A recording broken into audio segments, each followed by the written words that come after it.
I know that I say that there's nothing better than a lot, but waking up on Christmas morning or big holiday when all your family are in town to the smell of cinnamon rolls is heavenly. I mean, there's really nothing better. And our filling consists of light brown sugar, very softened butter, can't emphasize that enough, and cinnamon. We put on the softened butter and then the brown sugar and cinnamon separately. And it's actually a lot easier if you just combine them all and then spread them on evenly.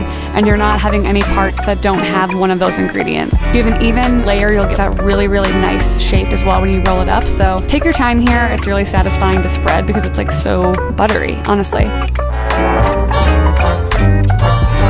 Whichever way you want to work, left to right, right to left, we want to start on one edge and be as even as you can. Take your time here so we have a really nice roll.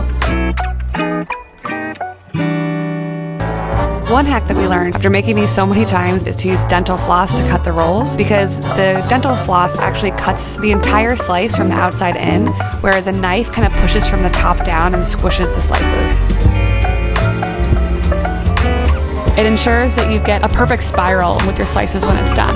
If they're not really holding their shape, go ahead and throw them in the fridge for 5 or 10 minutes and then kind of roll them between your hands a little bit to make sure that you're getting a good shape, and then put them into your buttered tins.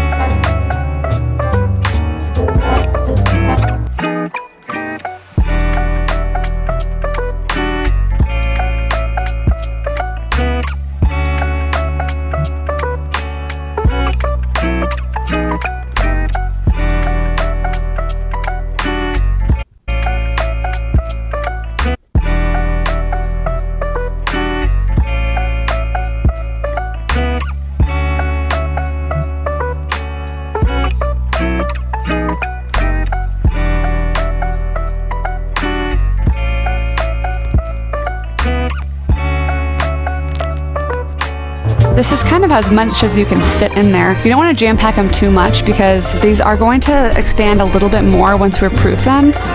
Proofing is just kind of like that second rise before they go into the oven. So it's okay, there's a little bit of space here. The rolls will expand a little bit. This is going in at 350 degrees Fahrenheit for about 25 to 30 minutes.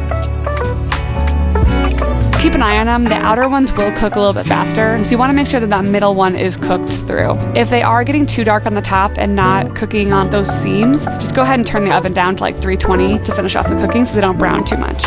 While our buns are in the oven, we're going to make the frosting.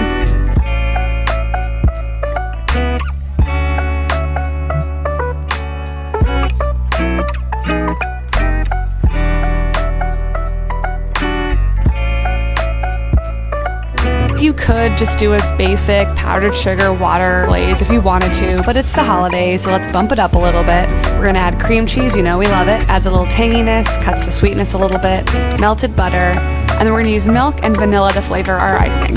And there's your perfectly smooth, perfectly runny icing. So you'll be able to pour this right over the hot rolls and it'll be perfection.